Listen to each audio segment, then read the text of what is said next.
10월 24일 새벽 기도의 말씀입니다.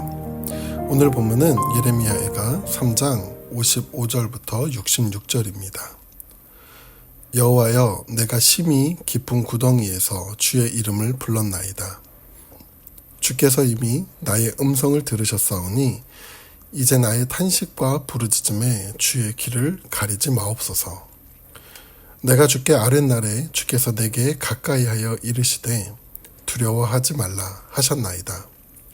주여, 주께서 내 심령의 원통함을 풀어주셨고 내 생명을 속량하셨나이다.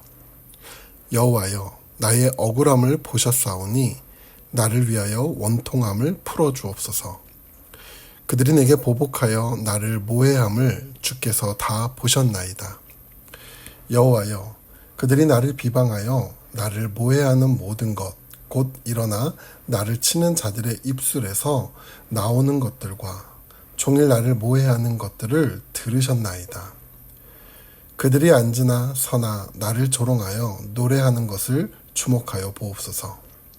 여호와여, 주께서 그들의 손이 행한 대로 그들에게 보응하사 그들에게 거만한 마음을 주시고 그들에게 저주를 내리소서.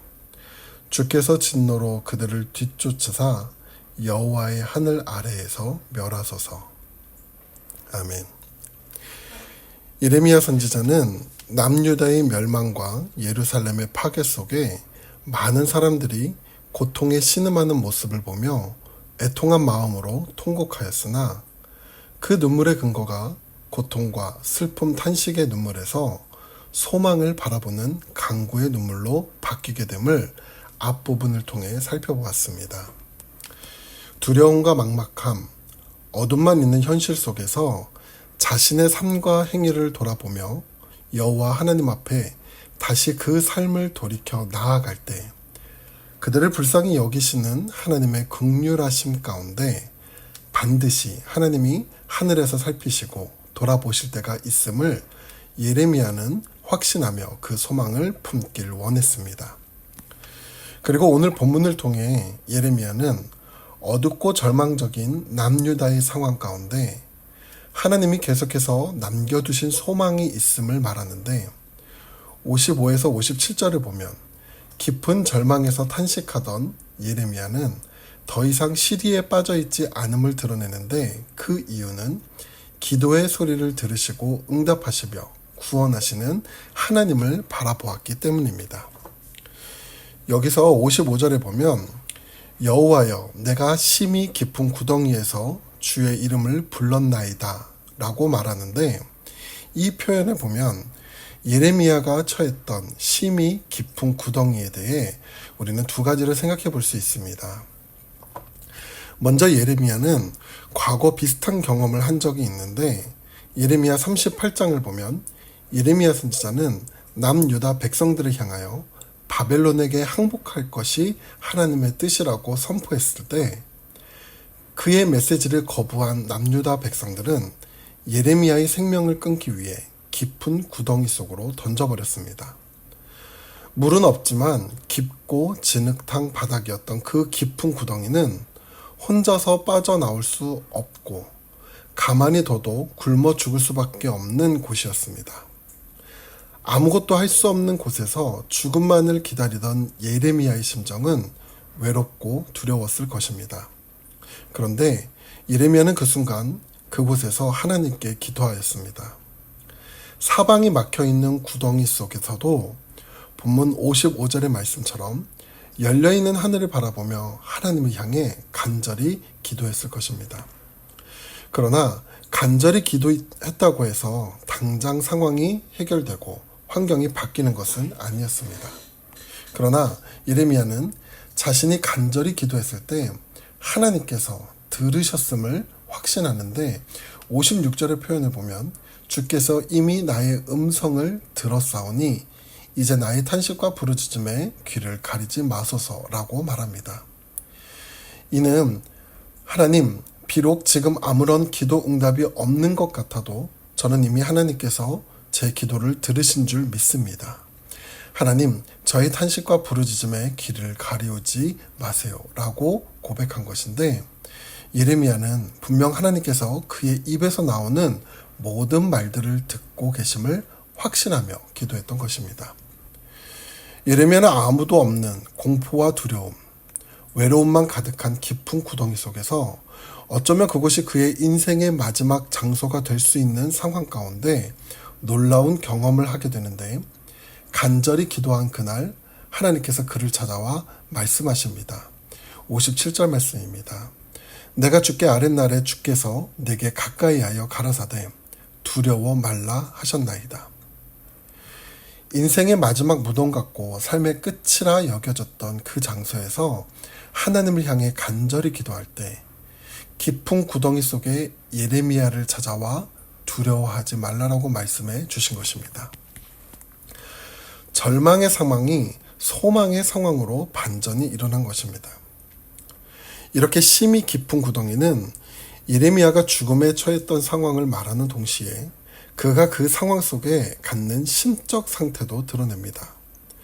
본문에 기록된 심히 깊은 구덩이를 직역하면 기품의 구덩이라고 합니다. 이는 그에게 처해 있는 상황 속에서 스스로 빠져나올 수 없는 깊은 고뇌와 절망에 빠진 상태를 보여주기도 합니다. 우리가 어려운 상황을 직면할 때 우리가 갖는 마음은 두 가지입니다. 하나는 어려운 상황 속에 생각과 마음 또한 절망의 상태로 빠지는 것입니다. 또 하나는 상황에 주저하지 않고 끝까지 소망을 붙들고 나아가는 마음입니다. 예레미야가 절망에 빠진 어둡고 막막한 남유다와 예루살렘을 바라보며 더 이상 시리에 빠져있지 않은 이유는 죽음의 상황 가운데서도 간절한 기도의 소리를 들으시고 구원하시는 하나님을 믿고 소망을 품었기 때문입니다. 이 예레미야의 모습을 통해 먼저 우리의 삶 속에서도 하나님을 향한 소망을 품으시기 바랍니다. 우리가 어둡고 힘든 상황 가운데 끝까지 기도를 포기하지 말아야 하는 것은 그 기도를 들으시고 응답하시는 하나님이 계심을 믿기 때문입니다. 당장 문제와 상황이 해결되지 않을지라도 가장 어둡고 막막한 상황 가운데 우리를 찾아와 두려워하지 말라라고 말씀하시는 주님의 위로의 음성이 먼저 함께할 줄 믿습니다. 이어 예레미야는 하나님 앞에 소망을 가지고 고백하는데 58절에 보면 주여 주께서 내 심령의 원통함을 풀어주셨고 내 생명을 속량하셨나이다 라고 말합니다. 여기 속량하다라는 말은 히브리어 명사로 고엘이라고 하는데 이는 기업 물음이라는 뜻을 갖습니다. 기업 물음은 가족이나 친족의 잃어버린 땅, 재물 또는 자손을 대신 지불해서 회복시켜 주는 것을 말합니다. 이와 비슷한 표현으로는 구속이라는 표현이 있는데 이는 대가를 지불하여 그 본래 지위나 위치를 회복시켜 주는 것을 말합니다. 예수님은 십자가에서 우리 죄값을 치르심으로 우리를 구원, 즉 속량해 주신 것입니다. 오늘 본문에 쓰인 속량이라는 말은 죄로 인해 고난받는 이스라엘 백성들을 하나님께서 구원해내셔서 마침내 새롭게 회복해 해주시겠다는 소망의 메시지를 담고 있는 것입니다. 하나님은 비록 연약하고 부족한 가운데 죄를 지었더라도 다시 하나님 앞으로 나와 겸손히 죄를 고백하고 그 죄에서 돌이켜 회개하는 자를 기다리고 계시며 그 가운데 우리는 하나님만이 우리의 유일한 구원자로 속량하실 수 있는 분임을 인정하고 고백하며 그 은혜를 구해야 합니다. 계속해서 예레미야는 하나님 앞에 기도할 때 그 억울함과 원통함을 갚아주실 것을 간구합니다.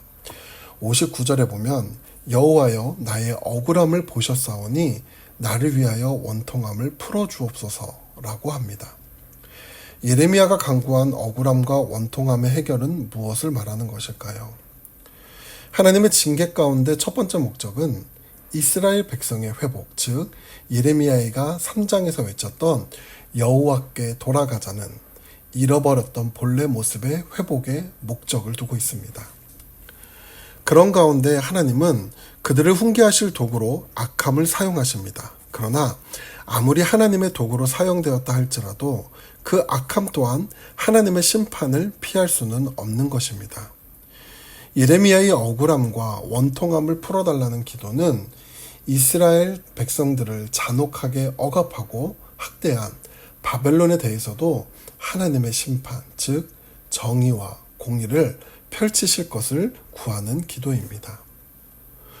공의의 뜻 안에는 올바르고 공평한 것, 악인을 처벌하고 의로운 사람의 원한을 풀어주는 재판관의 공정한 판결, 하나님이 기준이 되는 바른 상태라는 의미를 갖고 있습니다. 예레미야는 이스라엘의 악함을 징계하신 하나님이 바벨론의 악함도 공의로 심판하시길 간절히 구하고 있는 것입니다. 이것은 예레미야의 인간적인 복수심으로 구하는 것이 아닙니다. 하나님의 공의가 실현되기를 바라는 기도입니다. 이스라엘의 원수들, 즉 바벨론이 그들을 괴롭히고 모욕했지만 사람의 손으로 복수를 이루지 않고 하나님께서 그 모든 판결을 맡기는 것입니다.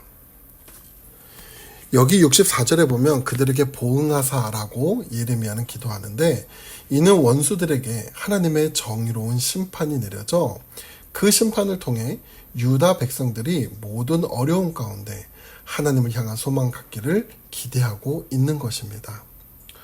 이것을 통해 우리의 삶 속에서도 하나님의 공의를 구하며 소망을 품으시기를 바랍니다.